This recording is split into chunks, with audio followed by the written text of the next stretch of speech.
Tervist, mina Illar Kohviinavalt ja täna on laupäev, 4. jaanuar aastal 2020 ja vaadake, osaliselt on maa roheline seal, aga osaliselt on maa ka valge, nii et on sellist lumelörtsi tulnud. Nii, aga mida ma tahan tegelikult täna rääkida, sest täna laekus mu postkasti jälle Ragnar Seltsi poolt arve ja kohe ma teile seda näitan. Niisiis.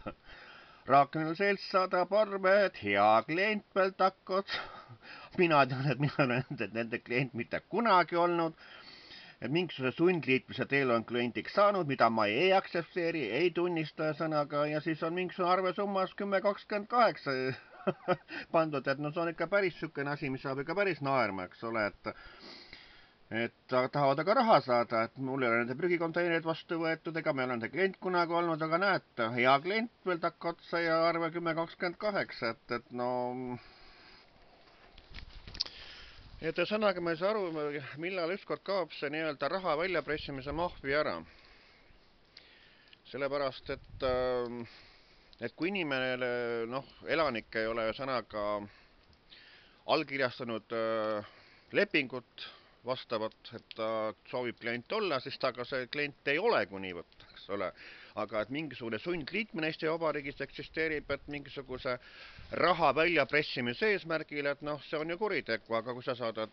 sellised avaldused, ma ei tea, politseile või Riigikohtule, siis leitakse, et ei, kõik on korras ja kõik on seaduse piiris, et ma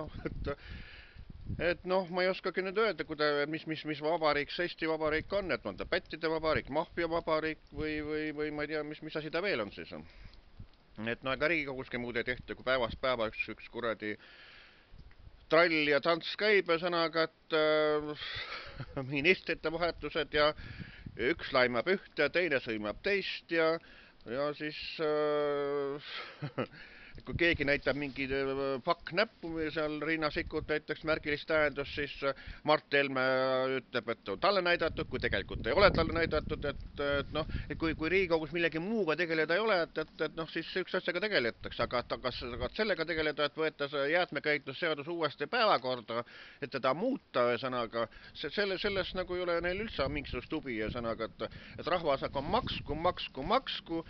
aga vaata, mina on see, kes ei maksa ja mina hakkan kohe nii vastu, et mina ei maksa, mitte üks sent kohe maksa, minul on omad põhimõtted. Kui ei ole see tori saamatu ja ma ei oska, ma julge ähvardama ei hakata ähvardusõnu, et muidu saadavad jälle mingisuguse politseisse mingi kirjad, nagu siin saadetud oli ja sõnaga, et aga politsei õnneks selles ähvarduses ei leidnud nagu seda objekti või see, keda ma konkreetselt nagu oleks ähvardanud, et jätame need ähvardused siis ära, et räägime silma ähvardusteta. Et on ju sadu korda räägitud, eelmine aasta on tehtud kirjavahetust erinevate ametiasutustega ja mida iganes, et igas külas samamoodi peab olema taaskasutusorganisatsiooni poolt pandud pakendijäätme konteiner, et iga elanik saaks tasuta ära anda oma pakendijäätmeid, aga Tori vallavalitsusel ei ole kõrvu peas või on ta nii ohmus siit kohast, et ta ei saa sellest aru, et oleks vaja ka igasse külasse, näiteks Toogu või siia Viinamaa bussipeatuse juurde pakendijäätme konteiner viigu Riisa külla, sõnaga igal pool tahetakse saada. Aga siin on peamine see, et ikka mahviale raha toota, et ikka Ragnar Selts, et võtke riigi konteineri ja tasuge ja ikka see põhiline see, et sa maksa, aga vaat mina ei maksa, ma ei maksa ja nui neljaks. Et see Keskkonnaministeeriumi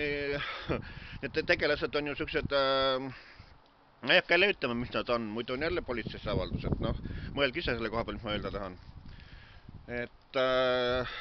Et ma ei saa aru, mille pärast nad eksisteerivad, kas eksisteerivad selle pärast, et inimesed raha välja pressida ja sõnaga lasta välja pressida ja sõnaga, et riik on andnud need nii-öelda teenindusasjad erakättesse vaid valdadele, et vallad tegelegu sellega sõnaga, et lasku rahvalt nagu selle kuradi ärimahvi jaoks raha välja nagu rahvalt petta, et asi on nagu niimoodi üles ehitatud, tundub olema. Aga nii, et aasta on jah 2020, on roti aasta, eks ole, aga nii, et rotid närivad ja asjad hakkab jälle see ümber selle, ma ei tea, katla või see nagu see, need, ma ei tea, Marju Länik, kes laulad, et ring, ümber kahvatu kuu ja sõnaga, et see tants ümber kahvatu kuu jätkub nagu see aasta ka jälle, et seda, mida oleks vaja, seda ei tehta ja ma olen teinud ettepanekud, et kuidas seda nii-öelda prügi vähendada. No prügi on ka, nimetame need pudelid ja purgid, noh osad pudelid sa saad ära anda pakendi automaatist saad ära anda, mille need patendimärgid peal. Aga on ju neid šampuse ja ma ei tea, õllepudel, noh, õllepudel on, me ei ole mäletagi. Veinipudel, igasugust pudelid, mida sa ei saa ära anda, samamoodi ka igasugused purgid, mis on, ma ei tea, moosipurgid või salatipurgid, mida iganes, neil ei ole ka need pakendi või noh, need patendimärke peal või noh. Vanasti said kõik saada automaat, viisid poodi ära, kõik võeti vastu, aga nüüd on nii, et see ongi muud kui viska prügikasti, aga nad ongi niivõrd kavalad sellega, et kuna sa ei saa neid kõiki nagu lahti, ei saa need pudelist purkes lahti, siis sa pead nagu tellima selle konteineri, et sa siis jälle maksad, aga need kuradi fucking, kelle need prügifirmad, need teenivad nii roppu raha, et noh, see on ju see prügi oli kasulik tooraine, teenivad roppu raha selle pealt, et saavad rahva käest tasuta selle tooraine seda prügi kätte, aga siis veel siis nõuavad veel teenustasu ka, et noh, see on juba absurd ja see on hullem kui fucking värk, ühesõnaga, et no vaatame, kuhu see asi ühesõnaga välja viib, et jätame need ähvardused sinna paika, aga nii, et ma ütleks, et oleks minul need mingisugused võimed, et ma paneks küll sellised needused nende tegelastele peale, kes sellised asju saadavad ja teevad, et jah, nii ütlen mina Illar Kohvi näolt.